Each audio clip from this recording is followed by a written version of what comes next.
Iglesia en las Naciones. Recibamos desde los estudios internacionales de Telegracia, el deseado de las naciones, el Rey de Reyes, Señor de Señores, al doctor José Luis de Jesús, Jesucristo hombre.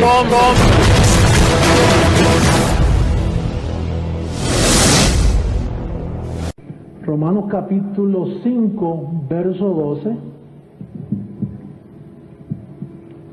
Vamos a ver si llegamos ahí, Patricia. Ese mismo. Ay, qué lindo que me lo subrayes así. Perfecto. Dice, por tanto, como el pecado entró en el mundo por un hombre, le falta un poquito allá, ¿verdad? Es por un hombre. Pues quiero que las visitas sepan que no estamos violando el verso. Por un hombre, y por el pecado la muerte, así la muerte pasó a todos los hombres.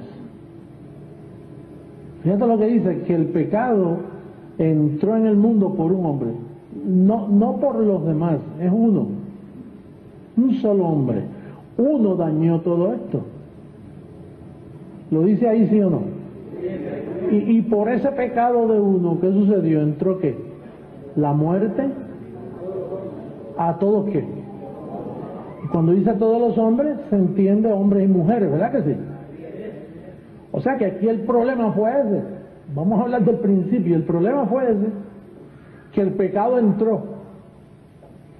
Si no hubiera entrado el pecado, pues no había necesidad de hacer nada, todo estaba perfecto.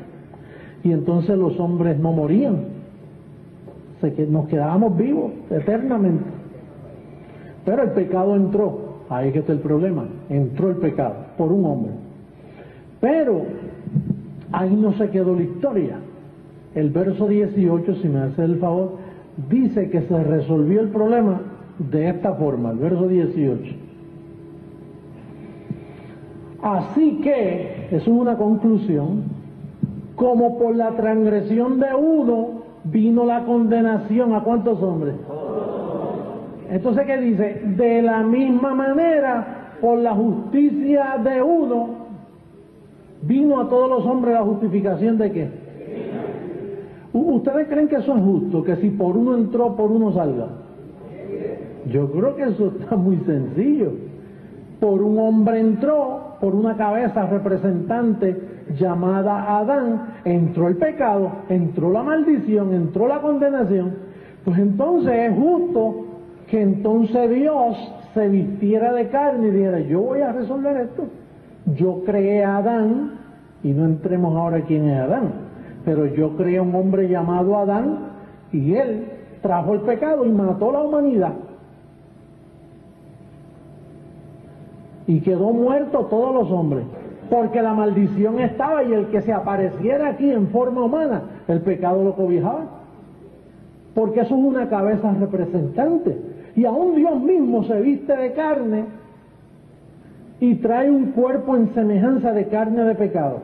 Lo único que, como él no fue concebido por hombre, el pecado no lo alcanzaba. Él fue nacido, ese cuerpo fue creado por Dios en el vientre de María. Entonces, María sí era una pecadora, pero como la mujer no participa en esa área del bebé, sino que es el que trae el semen, que es el hombre, pero como no hubo hombre, entonces Jesús no estaba en pecado. Pero trajo un cuerpo que podía pecar, y si pecaba Jesús, entonces se dañaba la fiesta y nos quedábamos todos en pecado. Pero Jesús no pecó. Pero hubo un hombre que dijo, Juan el Bautista dijo, cuando lo vio, dijo, he aquí el Cordero de Dios que quita el pecado del mundo.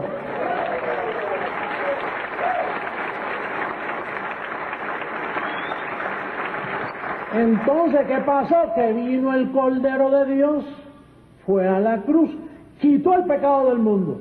Pero entonces la Iglesia Católica siguió celebrando misa, recordando el pecado, como si no lo hubiera quitado.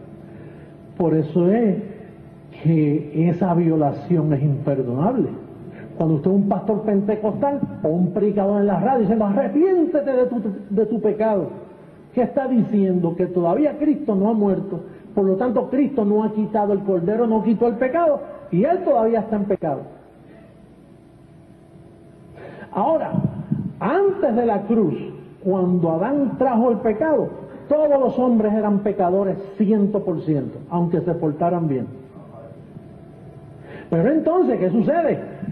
Que cuando el cordero muere y quita el pecado, entonces el bebé no nace en pecado. ¿Cómo nace? Bendecido y santo. Y si el bebé se porta mal, cambia la posición. No, porque no es de la misma. Ahí hay un misterio. ¿Qué dice allí? ¿De la misma qué? Es de la misma manera. ¿Y cuál era la manera? Pues que todos los hombres nacían en pecado, se portaran bien, oraran mucho, aunque no lastimaran, aunque no robaran, aunque no tuvieran nada malo en su contra, la posición era pecador. Pero cuando Cristo viene, establece una manera. ¿Y cuál es la manera? Pues que ahora, antes los bebés eran concebidos en pecado, pero al cambiar el pacto, se aplica de la misma manera. El bebé ahora no nace en pecado, el bebé nace santificado y bendecido. ¿Y qué hace la Iglesia Católica? Te dice, mira, tienes que bautizar a ese bebé. Si no lo bautiza, está en el pecado original, como si Cristo no hubiera hecho nada. El pecado original de Adán tiene el bebé que nace hoy. Eso es una blasfemia. Por eso la Iglesia Católica es una mentirosa.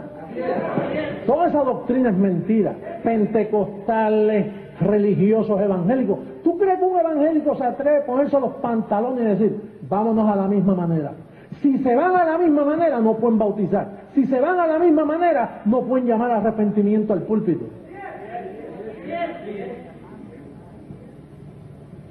Yo me hago entender contigo. Dios.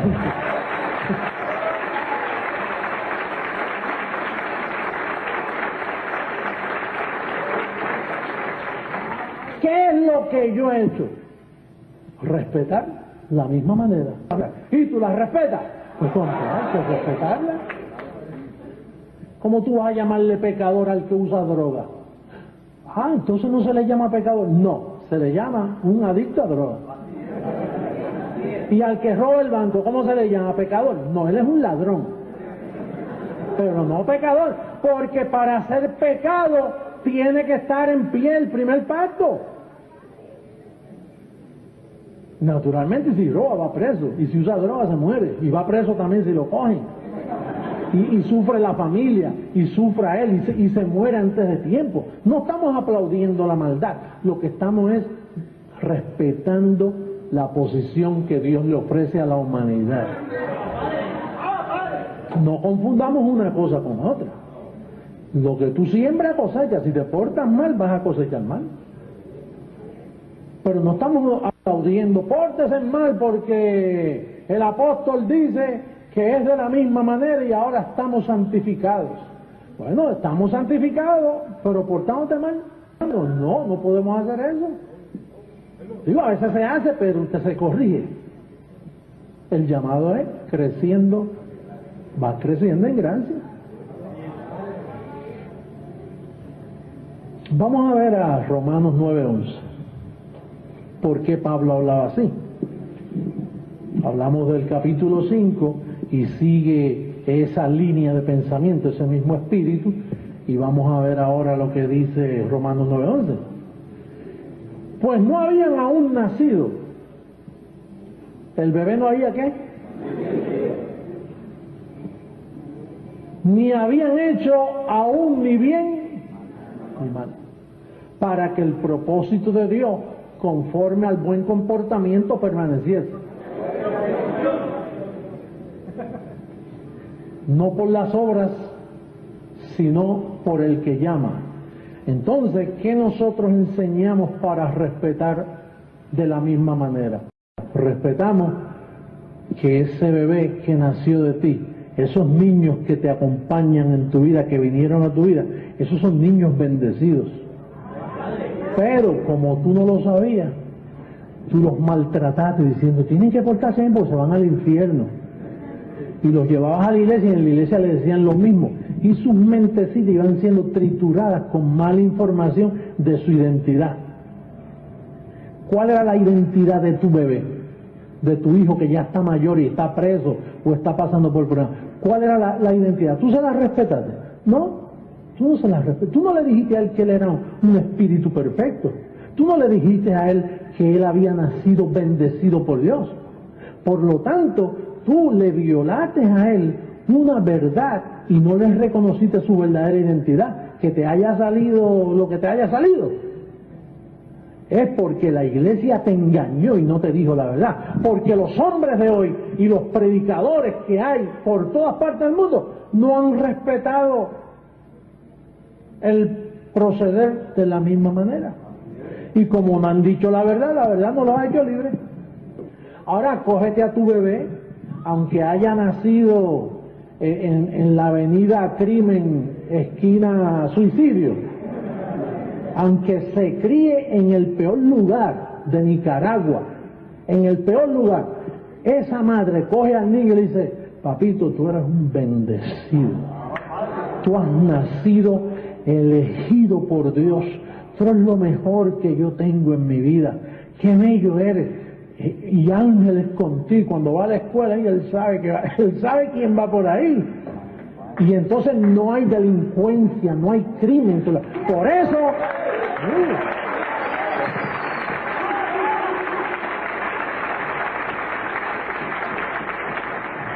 yo no estoy hablando de ninguna revelación personal.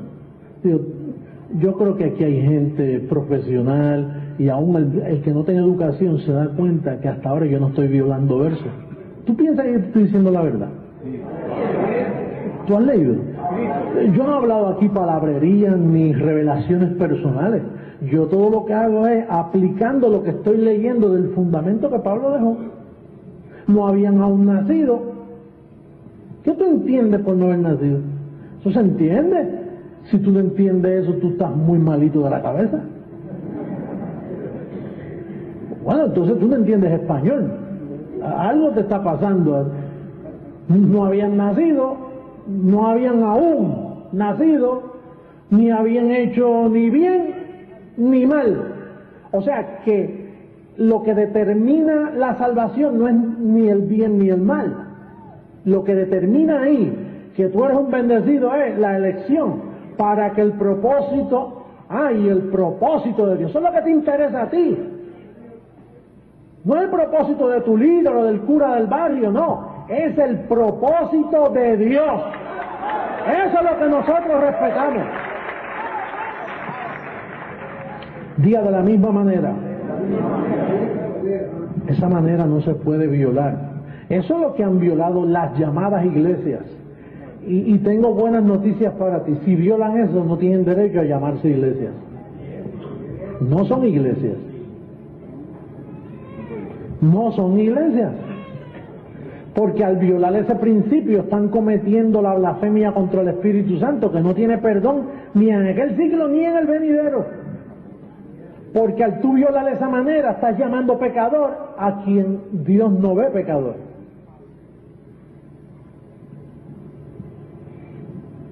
Dice el verso 18, y todo esto proviene de Dios, quien nos reconcilió consigo mismo por Cristo y nos dio el ministerio del arrepentimiento. ¿Y por qué no dice el ministerio de arrepentimiento? Porque cuando Cristo murió resolvió ese problema. Entonces Pablo no podía llamar a nadie, mira, ven, arrepiéntete, porque entonces Pablo estaba violando el principio de la misma manera. Entonces, ¿qué hizo? El ministerio de la ¿y cuál es el ministerio de la reconciliación? Que Dios estaba en Cristo reconciliando consigo al mundo, no tomando en cuenta a los hombres que y nos encargó a nosotros la palabra de qué. Eso es lo que yo estoy haciendo aquí ahora. Yo te estoy dando a ti la palabra de la reconciliación. ¿Sí? ¿Fácil?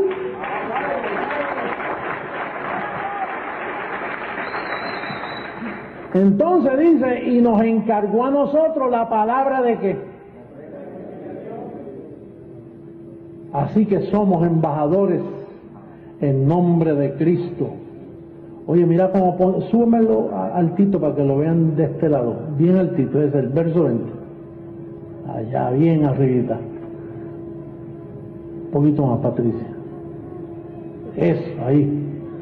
Así que somos embajadores en nombre de Cristo. Oye, como si Dios rogase.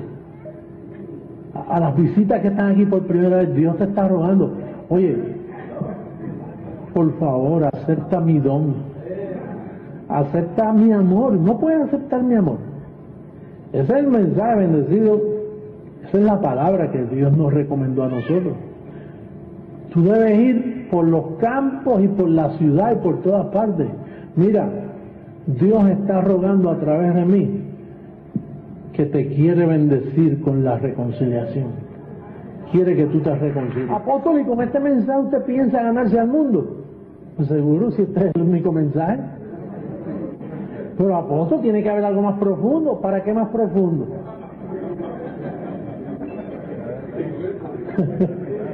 Mire, en Miami usted entierra un palo de escoba así y sale agua. ¿Para qué seguir profundizando? ¿Necesita el agua? Es tan llano que usted coge una pala y comienza a hacer algo para cualquier situación que usted quiera hacer y sale agua. Si usted quiere hacer una mezcla de cemento, el agua ya está, y lo que tiene que tirar el cemento y la arena.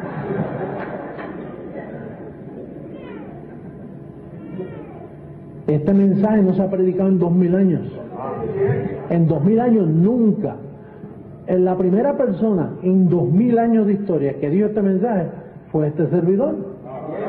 No se sabía, no se conocía, no se podían imaginar que fuera tan fácil.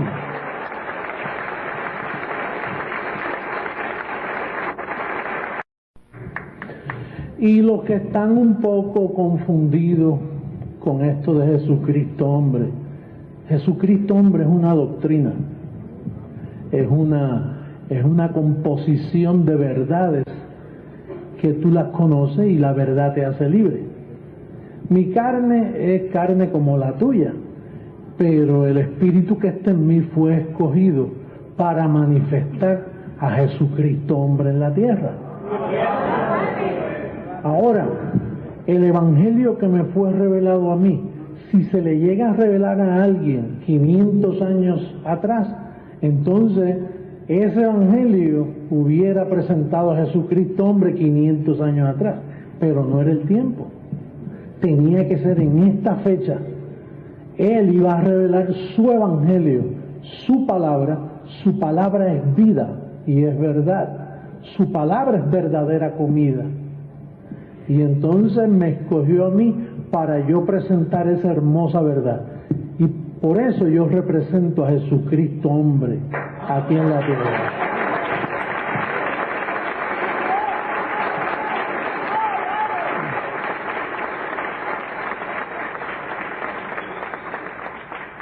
Él siempre se ha colocado un velo. Cuando viene a la tierra, una vez vino un hombre llamado Melquisedec. Y luego vino un hombre judío, Jesús de Nazaret. Y a la edad de 33 años, dice que fue llevado. Dice, este mismo Jesús que ustedes ven aquí, así mismo vendrá otra vez. Así mismo que con el mismo cuerpo físico, con las facciones de judío, así mismo propósito. Él vino con un propósito de quitar el pecado. ¿Lo quitó, sí o no? Lo quitó.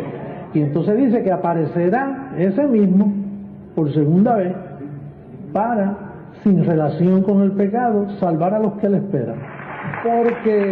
Porque la Biblia advierte que en aquel día muchos dirán, míralo aquí, helo allí, helo acá, no vayáis.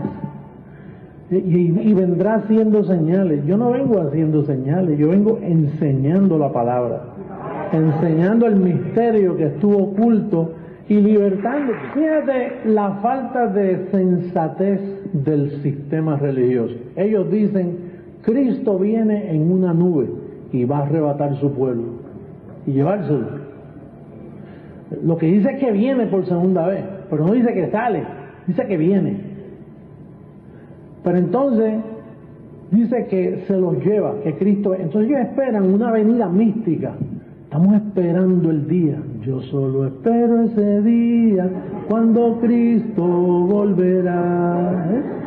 Entonces están buscando. Entonces ellos piensan que viene igualito como se fue. Quiere decir que el tamaño, vamos a ponerle 6 pies de altura, más o menos. De la altura mía, vamos a suponer. Entonces imagínate que Cristo venga con la altura más o menos del cuerpo mío y se aparezca en una nube, vamos a decir, en Jerusalén o en Nueva York. ¿Cómo todo ojo le verá desde Nicaragua? Es de un avión y yo veo un automóvil así, el brillito que el sol le da. Entonces ellos dicen, ¿cómo todos vienen las nubes? Entonces dice que todo ojo le va a ver. Pero entonces pierden de vista esto, porque ellos no entienden, no tienen la mente de Cristo para entender eso. Por ejemplo, la palabra nube, cuando Pablo escribía, no había asfalto, cemento. La gente, cuando venía mucha gente, levantaban una nube de polvo, porque al caminar muchos a la misma vez, es como una estampida de ganado, que levanta polvo. Pues antes, cuando caminaba mucho la gente, se levantaba una nube de polvo y entonces decía, ahí viene una nube de mucha gente. Y el término nube no es que va a estar en una nube, porque como todo ojo le va a ver en una nube, pero ellos no entienden que Pablo dijo, fíjate lo que dice, vendrá como ladrón en la noche. Entonces, ¿cómo tú vas a configurar vendrá en una nube y después como ladrón? Quiere decir que él iba a venir, iba a llegar y a muchos los iba a sorprender como ladrón en la noche. ¿Por qué? Porque este evangelio es revelado solo a quien él quiere revelarlo. ¿Te escogió a ti? Pues mira, para ti no llegó como ladrón. Oye, yo creo que debemos hacernos preguntas y contestarlas. El evangelio de Jesucristo, por eso fue que él dijo, ligera y fácil de llevar es mi carga. Mis ovejas oyen mi voz, yo las llamo y ellas escuchan mi voz. Y él te consuela y te trae alivio, te dice que él te ama, que te bendijo, que tú eres un escogido,